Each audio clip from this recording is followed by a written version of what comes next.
Labadiena. Vasario 1 prekybos savaitė prasidėjo indeksų griūtimi. Prasti bendrovių veiklos rezultatai tempė žemyn Azijos indeksus, kurių įkantin pasuko ir Europos rinka. Kompanija Moody's pranešė sumažinanti Didžiosios Britanijos skolinimosi reitingus. Automobilių gamintojų kursas krito baiminantis dėl gamybos mažėjimų. Naftos kaina krito iki 2 savaičių žemumų, mat vėl būkštojama dėl paklausos mažėjimo.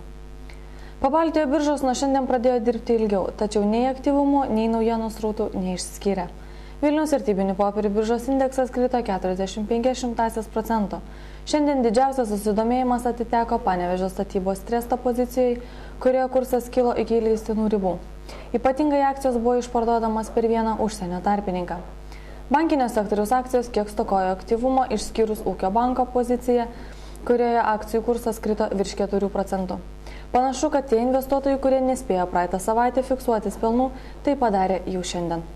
Nuo Klaipėdos nafta išlaikė nepakitusią kainą, tačiau susidomėjimas išliko šioje pozicijoje.